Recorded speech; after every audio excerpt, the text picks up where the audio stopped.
Hello दोस्तों, मैं विकास कुमार शर्मा स्वागत करता हूं आपके अपने YouTube channel physics success point में। दोस्तों, मैं आज आपके लिए अगला टॉपिक कूलाम का नियम आज आपको बताऊंगा मैं। तो कूलाम का नियम क्या होता है? देखो, कूलाम के नियम में हम दो बिंदुवत आवेश या दो स्थिर आवेश लेते हैं। दो बिंदुवत आवेश हम यहाँ पर Q1 और Q2 दिखाए गए हैं। दो बिंदु पर Q1 और Q2 आवेश हैं, ठीक है। इन दोनों आवेशों के बीच की दूरी स्मॉल r है। तो यदि हम Q1 आवेश पे प्लस चार्ज लें और Q2 पे भी प्लस चार्ज लें, इसी प्रकार यदि Q1 पे नेगेटिव चार्ज और Q2 पे भी नेगेटिव चार्ज लें, तो दोनों, जैसे Q1 पे पॉजिटिव है, Q2 पे पॉजिटिव है, Q1 पे नेगेटिव है, Q2 पे नेगेटिव है, तो समान चार्ज हैं। और मैंने आपको बताया कि समान चार्ज एक दूसरे को क्या करते हैं? प्रतिकर्षित करते हैं। अतः Q1 चार्ज और Q2 चार्ज एक दूसरे को क्या करेंगे? प्रतिकर्षित करेंगे। अतः इस पे कौन सा बल लगेगा? प्रतिकर्षण बल लगेगा। यदि Q1 पे पॉजिटिव और Q2 पे नेगेटिव, या Q1 पे नेगेटिव या Q2 पे पॉजिटिव चार्ज हो, तो कौन सा बल लगेगा? आकर्षण बल लगेगा। तो ये आकर्षण बल होगा। तो हम बोल सकते हैं कि इस नियम के अनुसार दो आवेश Q1 तथा Q2 के मध्य लगने वाला आकर्षण बल तथा प्रतिकर्षण बल दोनों आवेश Q1 तथा Q2 के गुणनफल के समानुपाती तथा दोनों आवेशों के बीच की दूरी स्मॉल r के वर्ग के व्युत्क्रमानुपाती होता है। इसलिए हम लिख सकते हैं कि F समानुपाती है Q1 Q2 के और F व्युत्क्रमानुपाती है r स्क्वायर के। इक्वेशन फर्स्ट दे दी, इसको इक्वेशन सेकंड दे दी। तो देखो, हमने यहाँ पर नियम लिखा है कूलाम का नियम। इस नियम के अनुसार निर्वात में स्थित दो बिंदुवत आवेशों का गुणनफल बल के समानुपाती तथा उन दोनों आवेशों के बीच की दूरी का वर्ग बल के व्युत्क्रमानुपाती होता है। इक्वेशन फर्स्ट और सेकंड दोनों से क्या करते हैं कि F है वो समानुपातित हो जाएगा Q1 Q2 चार्ज के और व्युत्क्रमानुपाती हो जाएगा r स्क्वायर के। यदि हम यहाँ से समानुपाती का चिन्ह हटा दें तो यहाँ पर आ जाएगा K, जिसको बोलते हैं एक नियतांक। तो F इजिकल टू आ गया K Q1 Q2 अपॉन में r स्क्वायर। यहाँ K एक नियतांक है जिसकी वैल्यू होती है K इजिकल टू 1/4 इसकी वैल्यू होती है। इससे हम एप्सिलॉन नॉट का मान भी निकाल सकते हैं। तो एप्सिलॉन नॉट का मान हम कैसे निकाल सकते हैं? ये हमारे पास K इजिकल टू हमने निकाला 1/4 एप्सिलॉन नॉट। तो एप्सिलॉन नॉट इजिकल टू कितना लिख सकते हैं? 1/4 K लिख सकते हैं, ठीक है। और अब हम बात करें कि हमारे पास ये F बराबर K Q1 Q2 upon r square से हम इसका मात्रक निकालेंगे, K का मात्रक निकालेंगे। इसकी वैल्यू देखते हैं कैसे निकलती है और मात्रक कैसे निकलता है। तो K की फॉर्म में निकालेंगे तो K इजिकल टू आ जाएगा F r square upon Q1 Q2। अब F है, विमा निकाल रहे हैं, तो F की विमा होती है M1 L1 T माइनस का 2 बल की विमा ये होती है। R दूरी है, दूरी की विमा होती है L1 स्क्वायर तो L2 अपॉन में Q1 चार्ज है A1 T1, Q2 चार्ज भी A1 T1 विमा होती है। तो K इजिकल टू M1 ये आ गई L3 T माइनस 2 अपॉन में A2 T2।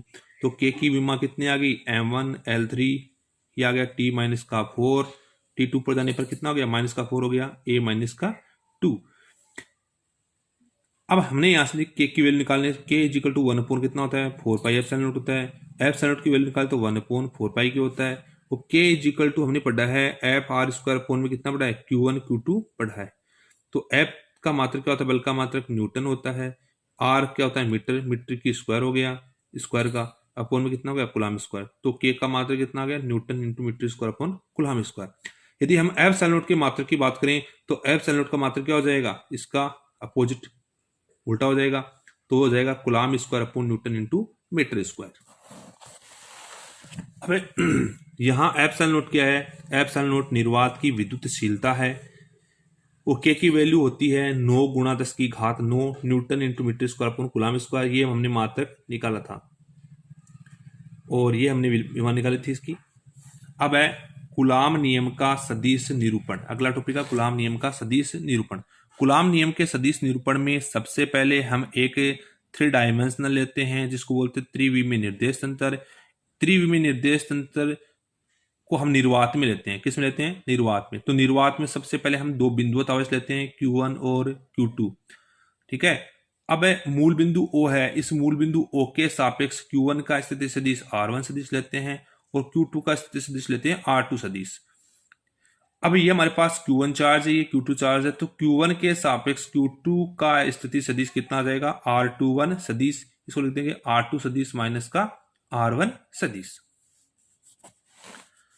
अब जैसे हम इसको आगे सोल्व करें तो कैसे लिख सकते हैं, जैसे Q1 के कारण Q2 पर लगने वाला बल क्या लिख सकते हैं, Q1 के कारण Q2 पर लग रहा है तो बल कितना आ गया, F21 सदिश। इधर Q2 के कारण Q1 पे बल लगे तो हो जाएगा F12 सदिश, 1 पे 2 लग रहा है तो F12 सदिश।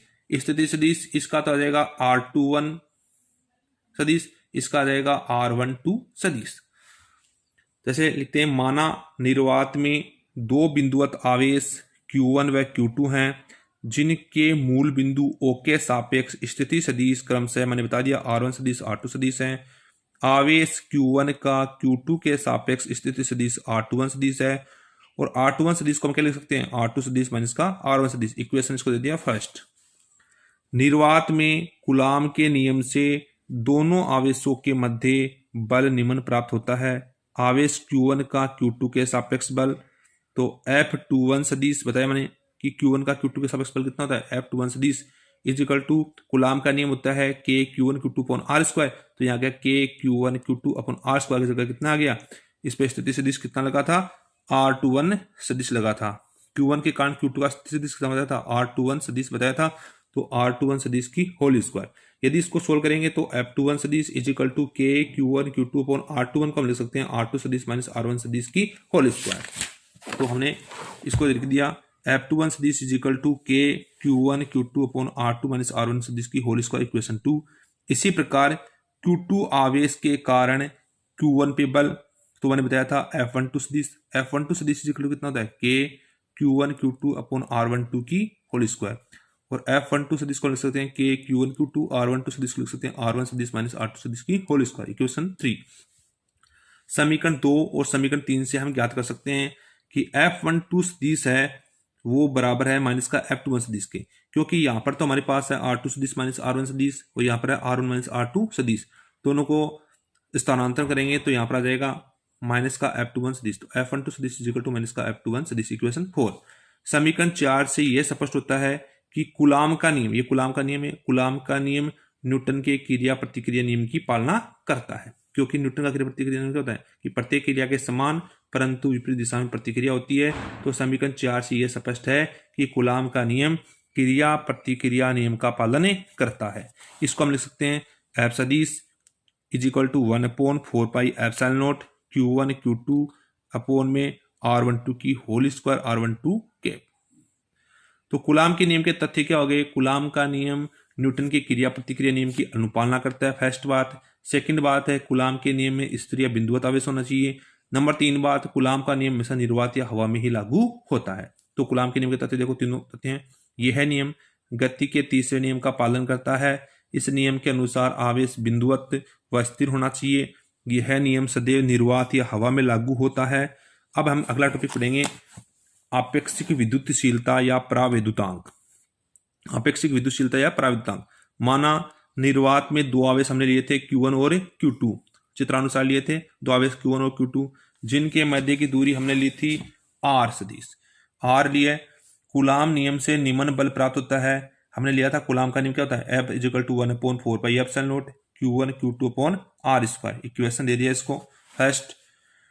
अब यदि हम बात करें पराविद्युतांक की या विद्युतशीलता की, आपेक्षिक विद्युतशीलता की बात करें, तो पराविद्युतांक को हम एप्सिलॉन R से व्यक्त करते हैं, डिनोट करते हैं एप्सिलॉन R से। तो इन आवेशों को यदि एप्सिलॉन R पराविद्युतांक वाले माध्यम में रख दिया जाए तो बल क्या हो जाएगा, Fm सदिश, ठीक है, माध्यम के लिए Fm मीडियम बोलते हैं इसको।